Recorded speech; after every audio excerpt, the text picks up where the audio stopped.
Brad! Oh. Halika na, Linis! Ha? Halika! Bakit? Halika kasi! Bila ko ng ano eh. Saan ka galing? Ha? Saan ka galing? Looban. Gagi, alam si ano? Kinukuha pala niya yung asawa ni Alden Richard. Sino? Si Maine. Mendoza? Oo. Kaya gawa-gawa lang yan nila para mapag-usapan sila ulit. Palaos na kasi sila eh, no? Sa tingin mo, Brad? Hindi ko ano eh. Hindi ako nanonood ng TV. Pinag-uusapan siguro sila para mag-ano ulit, no? Mga laos na kasi yung mga tao na yun, eh, no? Di ko ano eh. Di ko alam. Wala akong, hindi ako nanonood. Ay, yung ano natin yan, kapitbahay natin na babae, nag-uwi kagabi ng lalaki. Yung bagong lipat? Oo! Ay, bagong lipat na eh. Paano mo nalaman? Eh, nakita ko mismo eh. Ano ka ba? Eh, kasi tulog ka ng tulog, Brad, eh. Palibasa agad. Nag-uwi ng lalaki? O, si Aling Banang. Oh, si Alin Banang. Oh. Oh. Natitinda ng lugaw. O, kamamatay lang ng asawa, di ba? Oh. O. Ayun! Si Mang Pedro pala, ganun pala sila, oh. May relasyon? So, ano ka ba naman, Brad? Matanda na yun ah. Ay, sus! Yung sasabi ko sa'yo, huwag ka kasi nagtutulog kahit saan ano. Eto, masura na lang, yung dating mayaman. Natalo daw sa scatter. Si Kuya Piping. Oo! Ano susugal pala yun? Siya talo sa scatter. Ginaya ba naman yung sikat na vlogger na ano? Ay, doon siya kumuha ng link. Ah, nakrangputaktik. Oh, boss, pati panto, boss. Oh, ayun. Ngayon, Hindi ko alam. Kasi sa'yo, Brad, eh. Huwag ka kasi magtutulog.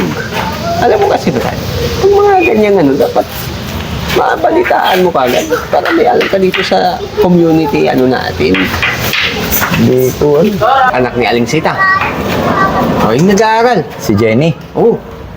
Hindi ko masyadong ano yun, pero alam. O, akala natin, hinatid-hatid lang yun siya ng tricycle driver. Oh.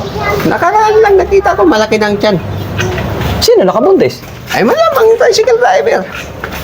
Yun kasi ang mga ano ng mga... Matanda na yung tricycle driver ah. Oh, sus, ikaw ba naman ihatid ka, tapos baka doon pa kumukuha ang pambaon yun. Kaya ganun yun. Ganun ba? Kilala mo sila, Joshua. Joshua? Oo. Oh, nasa abroad tatay nun ah. Bumili ng ano, rep, ano pa ba yung mga binili ng mga bagong appliances. Ay, hindi, nasa abroad kasi tatay nun. O eh, bakit binunutan ng Meralco kanina-kanina lang? Oh. Naputol. Oo, siguro hindi nakabayad sa ano, Meralco. Tsaka lagi pang tawag yung home credit. Pinapatayan. Alam mo, ikaw palalaki mong tao, napaka-chismoso mo. Ay, naku naman, Brad. Dinaig mo pa yung mga chismoso dyan sa atin.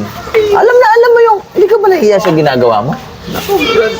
Hindi naman sa pag-chichismis yun, Brad. Nakikita. Hindi mo lang, chismoso ka eh. Nakikita. Kaya pala pinag-uusapan ka ng mga tao rito sa kanto. Ano? Nag-rugby ka daw. Gago. Hindi naman ako naniniwala.